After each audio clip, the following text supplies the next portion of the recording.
Alhamdulillahi Rabbil Alamin. Wassalatu wassalamu ala ashrafil anbiya wal mursalin Sayyidina wa nabiyyina Muhammad wa ala alihi at-tayyibin at-tahirin wa ashabihi al-muntajabin wa ala jami'il anbiya'i wal mursalin. Assalamu alayka ya Aba Abdillahi al-Husain وعلى أرواح التي حلت بفنائك عليك منا سلام الله أبدا ما بقينا وبقي الليل والنهار ولا جعله الله آخر العهد منا لزيارتكم السلام على الحسين وعلى علي بن الحسين وعلى أولاد الحسين وعلى أصحاب الحسين السلام عليكم ورحمة الله وبركاته. Sebelum saya mulai, silakan maju dulu ke depan, duduknya sampai yang putih ini. Shallallahu ala Muhammad wa ali Muhammad. Maju terus. Malam ini adalah dimulainya malam-malam duka keluarga Rasulullah sallallahu alaihi wasallam.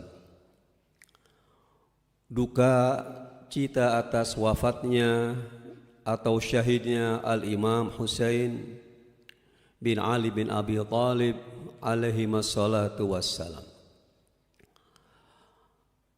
Memperingati dan mengenang peristiwa Asyura atau peristiwa Karbala merupakan satu ejawantah atau wujud dari kecintaan kita kepada Nabi dan Ahlul Baitnya. Sebagai bukti atas komitmen kita dan kesetiaan kita kepada ajaran Rasulullah sallallahu alaihi wasallam dan Ahlul Baitnya alaihi wassalatu wassalam.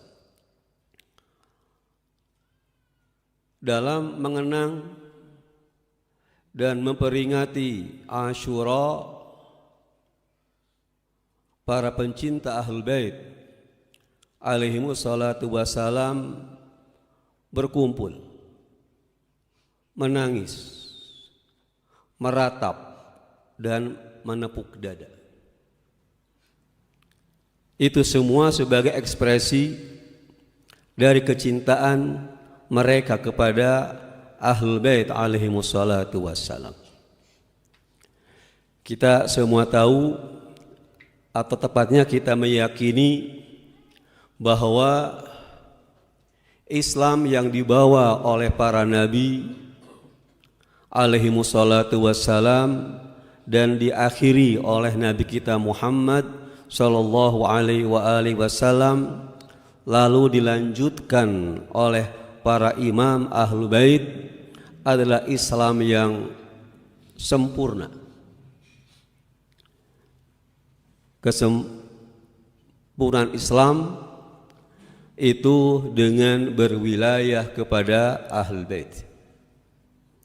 Beberapa hari lalu kita memperingati hari Ghadir Hum, hari deklarasi secara massal atas wilayah Al-Imam Ali bin Abi Thalib alaihi salatu wassalam. Karena itu Allah segera menurunkan ayat setelah peristiwa itu yang berbunyi A'udzubillahi minasyaitonirrajim Al-yawma akmaltu lakum dinakum wa atmamtu alaikum ni'mati wa raditu lakumul Islam madina. Kita alhamdulillah bersyukur kepada Allah Subhanahu wa taala telah mengenal dan mengetahui ajaran Islam yang dibawa oleh Nabi Muhammad dan dilanjutkan oleh Rasulullah, oleh Ahlul Bait alaihi wassalatu wassalam. Ini sebuah kenikmatan yang sangat besar sekali. Nah, ciri dari Islam sejati, Islam yang sempurna adalah ajaran ini atau agama ini sesuai dengan akal sehat dan hati nurani. Atau yang lebih tegasnya sesuai dengan fitrah manusia. Allah pun menjelaskan dalam salah satu ayatnya, a'udzubillahi minasyaitonirrajim, fa'aqim lid-dini hanifa fitratallahi allati fataran nasa 'alaiha la tabdila li khalqillah. Arahkan wajahmu terhadap agama yang fitrat Allah, sebagai fitrah Allah yang Allah tetapkan pada penciptaan manusia. Jadi agama Allah Subhanahu wa ta'ala adalah agama yang sesuai dengan fitrah manusia, tidak bertentangan dengan fitrah manusia. Salah satu dari fitrah manusia apa? Yaitu rasa sedih, simpati, dan empati. Inilah ciri dari fitrah manusia. Manusia yang baik, manusia yang waras adalah manusia yang punya empati dan simpati. Artinya perhatian kepada nilai-nilai kemanusiaan dan berempati merasakan penderitaan orang yang menderita. Inilah watak atau ciri manusia yang sehat. Lembut hatinya, peduli dengan manusia, bahkan dengan lingkungan. Tidak hanya peduli tapi juga berempati merasakan penderitaan. Ketika seorang bersimpati, berempati, maka pasti akan terenyuh hatinya, akan menangis, akan mengekspresikan kesedihannya dengan tangisan. Ini adalah manusia yang sehat, yang waras, punya hati nurani. Ketika sebuah ajaran yang melarang menangis, mengharamkan tangisan, itu sebuah tanda itu ajaran tidak sesuai dengan fitrah manusia. Dengan hati nurani, Islam agama kelembutan, dan sosok Nabi Muhammad adalah sosok manusia yang sangat lembut hatinya. Wujud Nabi Muhammad adalah rahmat, belas kasih kepada alam semesta. Jadi kita kalau ingin menilai sebuah ajaran itu benar atau salah, salah satu indikatornya apa? Sesuai dengan fitrah manusia. Ketika ada sebuah agama yang bertentangan dengan fitrah manusia, maka ada masalah dengan agama itu, atau dengan mazhab itu, atau dengan ajaran itu. Ada masalah, bertentangan dengan fitrah. Islam misalnya membolehkan nikah, ini fitrah manusia. Nah, ketika ada sebuah agama yang melarang pernikahan, berarti ada masalah. Islam mengajarkan atau sosok Nabi Muhammad orang yang berempati sehingga beliau menangis. Ketika ada suatu ajaran yang melarang tangisan, berarti ada masalah dengan agama atau ajaran tersebut. Ada yang tidak beres. Alhamdulillah, kita sebagai pencinta dan syiah Ahlul Bait alaihimussalatu wassalam mendapatkan ajaran yang paripurna, ajaran yang sesuai dengan fitrah manusia, dengan akal sehat dan hati nurani. Nah, salah satu adalah menangis. Ketika kita memperingati Asyura, maka yang terbesit dalam otak kita apa? Tangisan. Asyura identik dengan tangisan. Dan tangisan adalah bagian dari ajaran Islam. Saya akan bawakan beberapa ayat Al-Quran dan hadis dari Nabi dan Ahlul Bait alaihi wassalatu wassalam tentang menangis. Setidaknya ada 4 ayat Al-Quran yang menjelaskan tentang menangis. Dan semuanya positif.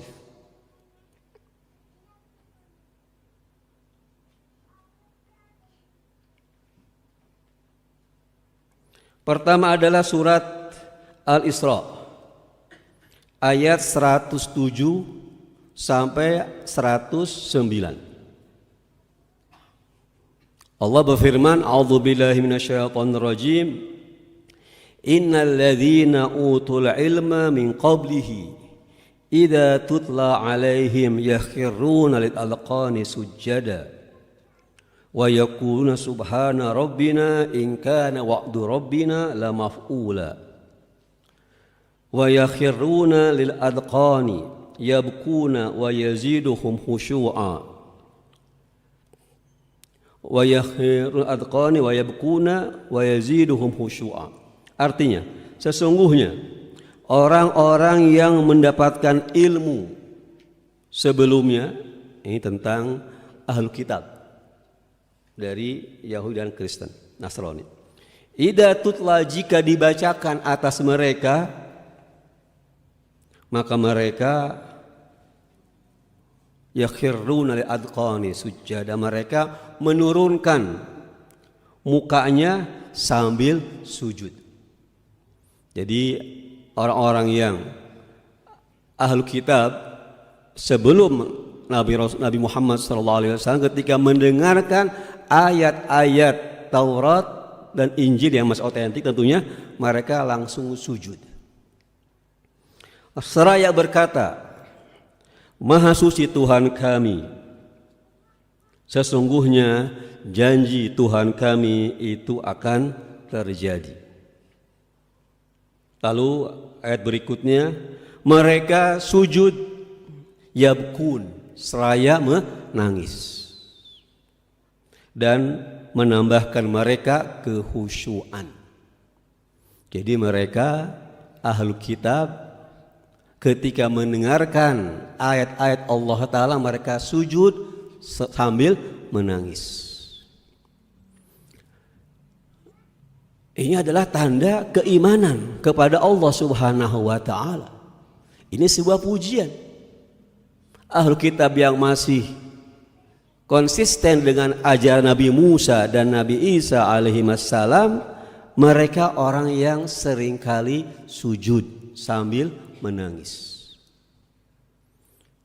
Jadi ini sebuah pujian. Berarti menangis ketika mendengarkan ayat Quran atau tanda-tanda Allah Ta'ala, mereka segera bersujud dan menangis. Lalu ayat berikutnya An-Najm ayat 59 dan 61.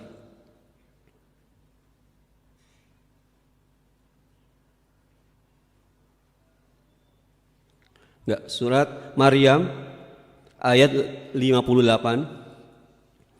Allah berfirman, a'udzu minasyaitonir rajim, ulaikal ladzina an'amallahu 'alaihim minan nabiyyina min dzurriyyati Adam wa mimman hamalna ma'a Nuh wa min dzurriyyati Ibrahim wa Israil wa mimman hadaina wajtabaina idza tutla 'alaihim ayatur rahmani kharru sujada wa bukiya.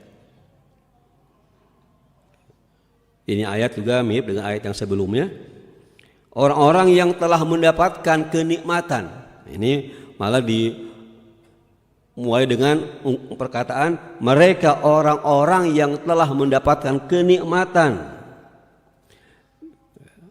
dari Allah Ta'ala, dari kalangan para nabi, dari dzurriyyah Adam, dan orang yang dibawa bersama Nuh, dan dzurriyyah Ibrahim dan Israil. Israil artinya Nabi Yakub.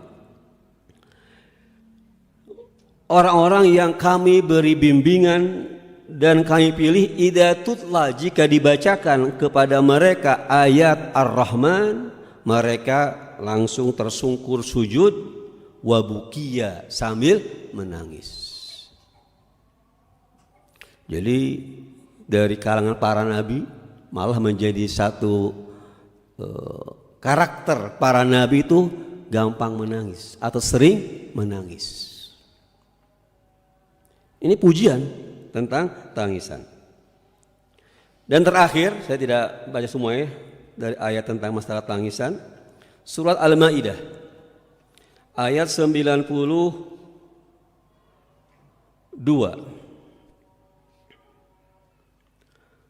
Wala 'alal ladzina idza ma atauka litahmilahum qulta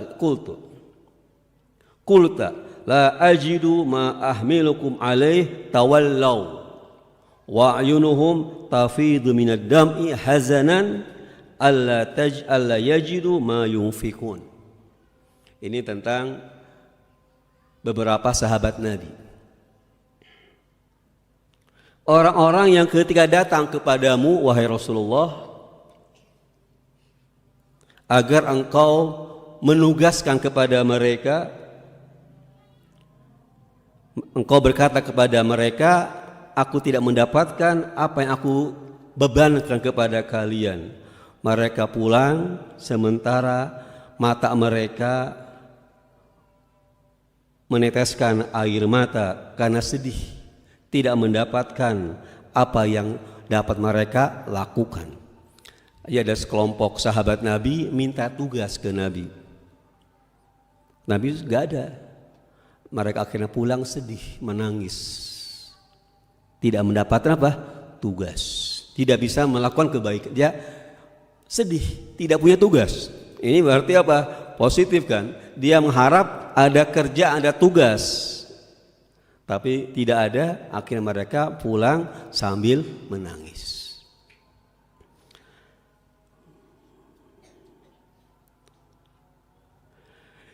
Ini 3 ayat dan tentu ada yang lainnya yang menjelaskan tentang menangis. Jadi menangis adalah ciri dari para nabi.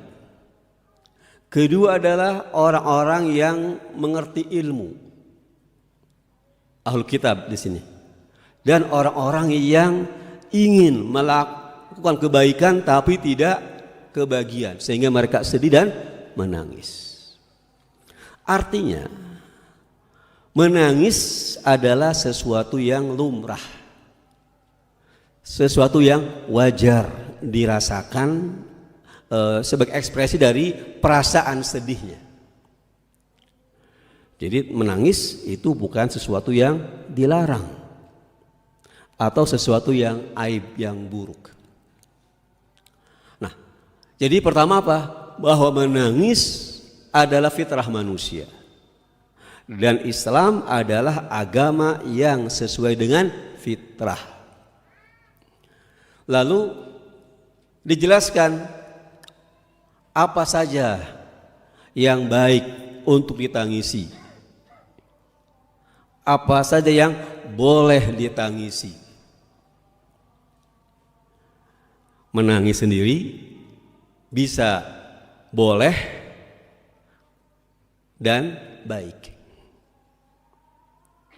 Nangis, kecuali tangisan yang keterlaluan itu dilarang. Jadi menangis sendiri itu ada yang dibolehkan, ada yang dianjurkan. Gak ada tangisan diharamkan.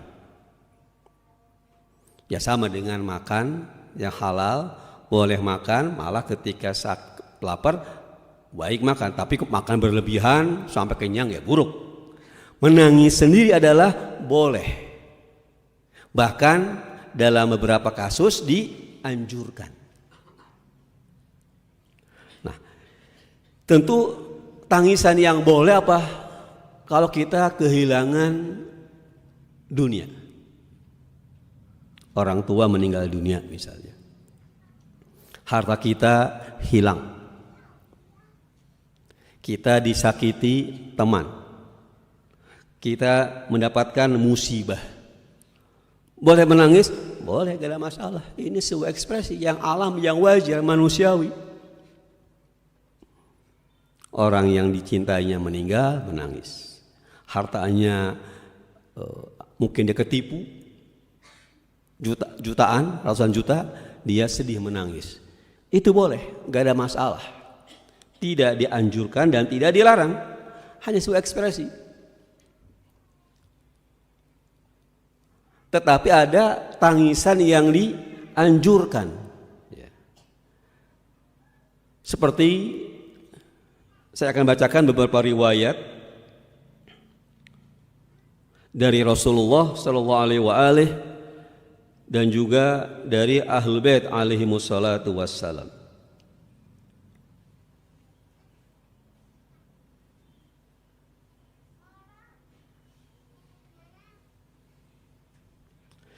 Al-Imam Ja'far Shadiq alaihissalam berkata, Allah menurunkan wahyu kepada Nabi Musa alaihissalam berkata, sesungguhnya hamba-hambaku tidak melakukan upaya mendekatkan diri kepada Allah lebih Allah cintai dari 3 perkara. Sini disebutkan tentang 3 perkara yang bisa mendekatkan diri, bahkan yang Allah cintai untuk dilakukan oleh manusia dalam rangka mendekatkan diri kepada Allah Ta'ala. 3 perkara. Pertama, az-zuhdu fid dunia, zuhud dalam urusan dunia. Artinya tidak cinta, tidak bergantung pada dunia. Kedua, wal wara anil ma'asi, hati-hati atau meninggalkan kemaksiatan. Dan yang terakhir, wal buka min khosyati, menangis karena takut. Jadi 3 perkara ini yang paling Allah cintai untuk dilakukan oleh manusia. Zuhud dari dunia. 2, meninggalkan maksiat. Ketiga apa? Menangis karena takut kepada Allah Ta'ala. Jadi menangis karena takut kepada Allah Ta'ala termasuk perbuatan yang sangat dicintai oleh Allah Subhanahu wa Ta'ala. Jadi menangis menjadi satu perbuatan yang sangat dicintai oleh Allah Subhanahu wa Ta'ala. Lalu Imam Ja'far melanjutkan dari wahyu Nabi Musa, amma zahidun, orang-orang yang zuhud dari dunia, maka fa'ahkumuhum fil jannah, aku akan meletakkan mereka di surga. Dan orang-orang yang wara, meninggalkan kemaksiatan, aku tidak akan menghisabnya. Dan terakhir, wa ammal baqun min khosyati fa fi rafiqil a'la. Ada orang yang menangis karena takut kepadaku, maka dia di tempat yang paling tinggi. Jadi makom atau kedudukan orang yang nangis lebih tinggi dari orang yang zuhud dan orang yang meninggalkan maksiat. Jadi ini nangis karena takut kepada Allah itu lebih tinggi kedudukannya daripada orang zuhud dan orang yang meninggalkan maksiat. Berarti ini tangisan adalah sesuatu yang istimewa. Tapi menangis karena takut kepada Allah Subhanahu wa Ta'ala.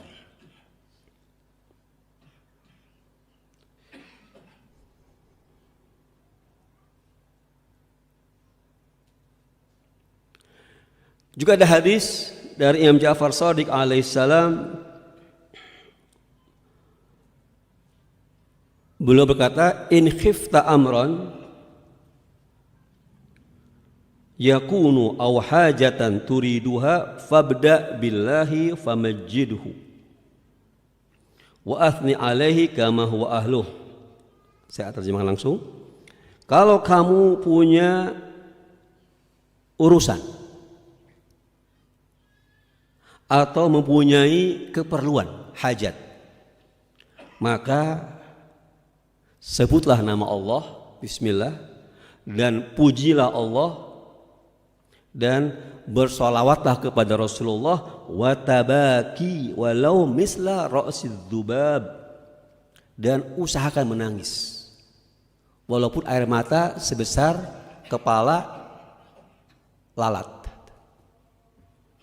Jadi kalau kita, kata Imam Ja'far, kalau kamu takut sesuatu atau mengharapkan sesuatu, maka pujilah Allah, bersolawat ke Rasulullah, dan usahakan menangis. Watabaki,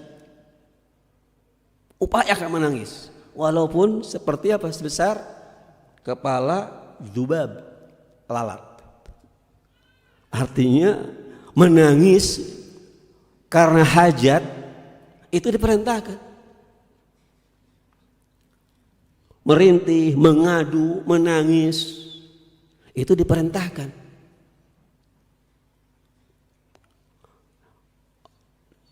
Ini hadis dari Imam Ja'far Shadiq alaihi salatu wassalam. Dan tentu banyak lagi ya, hadis-hadis tentang menangis.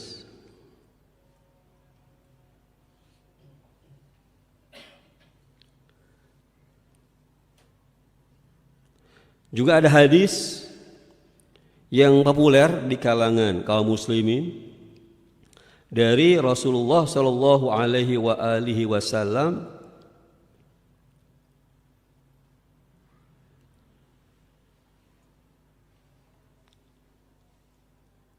Beliau bersabda, orang yang air matanya mengalir karena takut kepada Allah Ta'ala, maka setiap air mata yang menangis, yang keluar dari air matanya, itu pahalanya seperti gunung Uhud.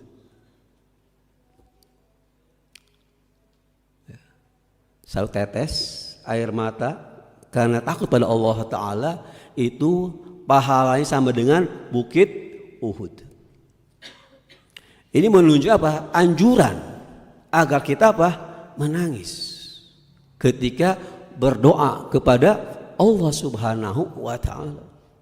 Malah ada sebuah riwayat, kalau kita berdoa hatta urusan dunia, kita istilahnya israr, apa ya, nyinyir, maksa-maksa, mendesak sampai menangis, itu dianjurkan. Jadi dalam ajaran-ajaran, dalam ucapan Nabi Ahlul Bait alaihi wassalatu wassalam, ada anjuran, bahkan perintah untuk menangis tentang dosa, takut pada Allah Ta'ala. Untuk dunia boleh, tapi jadi tidak diharamkan. Jadi kita jangan takut disebut dengan kelompok cengeng. Ada satu celoteh atau ejekan terhadap kita orang itu adalah orang-orang yang cengeng. Justru mereka yang cengeng paling berani. Yang anti tangisan dianggap cengeng, malah paling takut sama Amerika. Terbalik justru.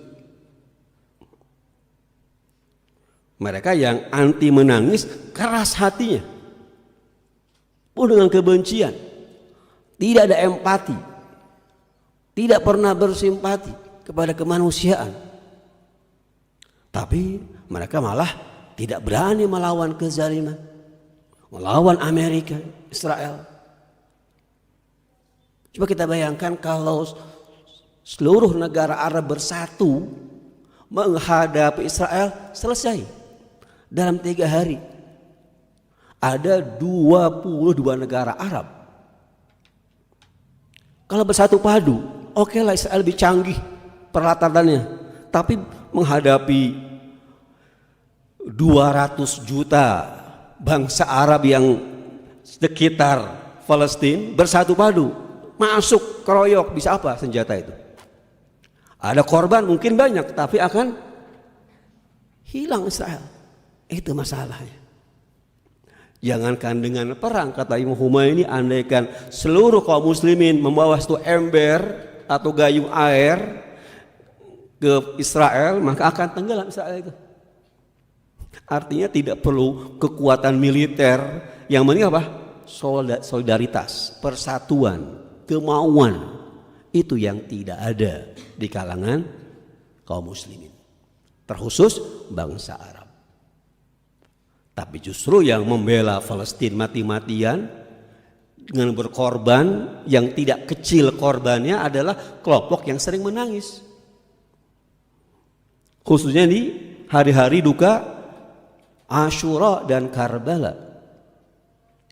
Jadi stigma bahwa orang Syiah adalah kelompok yang cengeng, banyak menangis, justru mereka lah yang paling berani. Kelompok yang anti menangis, bahkan sampai tingkat orang meninggal jangan nangis, gak boleh menangis, sabar, terima, gak boleh nangis kena orang tua yang meninggal. Gigi. Ini hati yang keras, jumudul ain wa qaswatul qalb, air mata yang kering dan hati yang keras. Ada kelompok yang begitu. Jangan nangis, kesian dia yang meninggal, apa hubungannya? Nah, malah ada satu cerita riwayat yang populer dalam sejarah Islam. Itu cerita populer di kalangan kaum muslimin Sunnah Syiah sama saja. Ketika perang Uhud, ketika sejumlah kaum muslimin syahid gugur di perang Uhud, banyak yang meninggal, termasuk Hamzah, pamanda Rasulullah SAW. Mereka yang gugur dari sahabat Nabi sebagai syuhada, punya keluarga, punya istri, punya anak, mereka datang menangisi jenazah suami mereka sehari penuh. Tapi tak seorang pun yang menangisi Hamzah. Hamzah tidak punya istri, tidak punya keluarga. Nabi menyaksikan seharian keluarga syuhada menangisi suami mereka. Nabi gak melarang. Mereka menangis seharian, pagi, siang, bahkan malam. Tapi Hamzah sendirian, jenazah beliau tidak ada yang menangis. Nabi manggil para wanita di Madinah, kesinilah, tangisilah Hamzah, fa innahu la bawaqiyalah. Dipanggil itu wanita, tangisi Hamzah, dia tidak ada yang menangisinya. Nabi memerintahkan para wanita muslimah di Madinah untuk menangisi jasad Hamzah. Dia perintah menangis orang meninggal dunia. Ini menunjukkan bahwa Nabi orang yang berempati, bersimpati. Ini orang berjuang dengan luka-luka yang sangat besar, ya. Itu pantas orang menangisi para syuhada. Bahkan sampai tingkat memerintahkan untuk menangisi Sayyidina Hamzah. Fa innahu la bawaqiyalah. Ya, Hamzah adalah pahlawan yang paling berperan dalam menghadapi kaum kafir Quraisy dalam perang Uhud. Jadi Nabi memerintahkan, mengajak. Jadi kalau kita memanggil orang tahlilan untuk menangis orang meninggal, itu dasarnya nggak masalah. Kita panggil orang menangisi orang ini. Sampai Nabi manggil para wanita di Madinah untuk menangisi Sayyidina Hamzah. Jadi boleh saja kalau kita mau panggil orang untuk menangisi. Menangis adalah sesuatu yang positif, sesuatu yang bagus sekali. Sampai pada batas dia perintahkan oleh Rasulullah Shallallahu Alaihi Wasallam.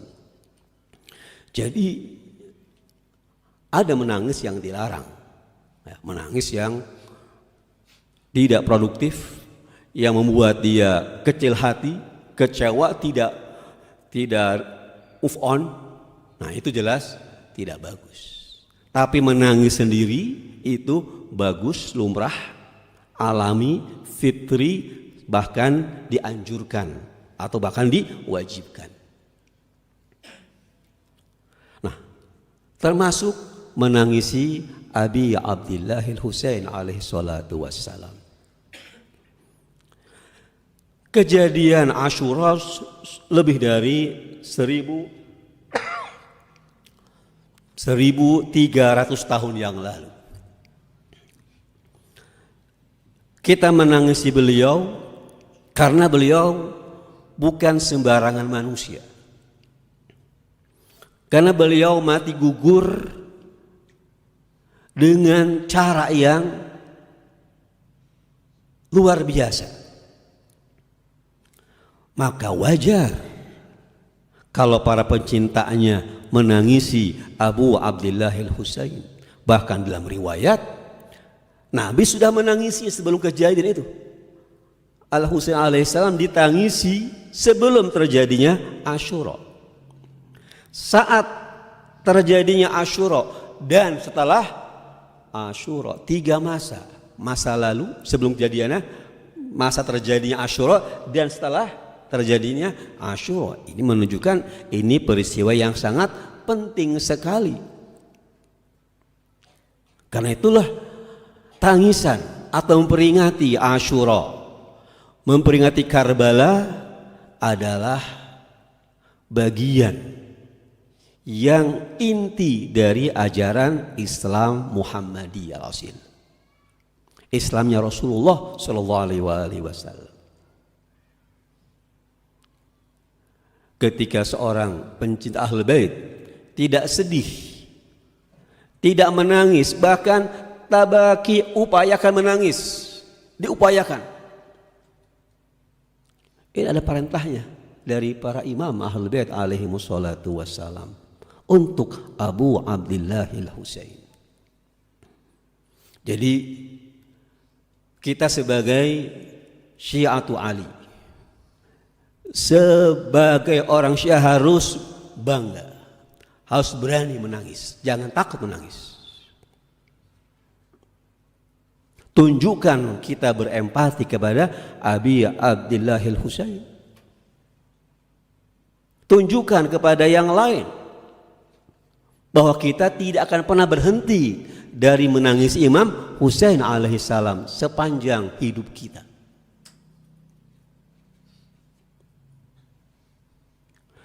Saat ini kita patut bangga bahwa merekalah yang menangisi Al-Husain sepanjang tahun, setiap tahun.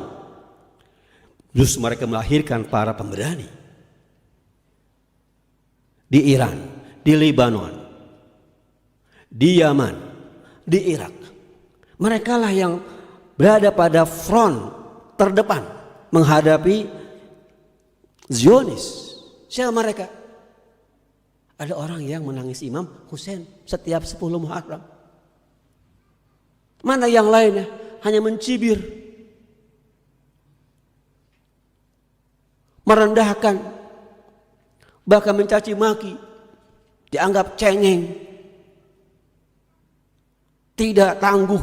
Justru mereka yang tangguh yang menangis ini.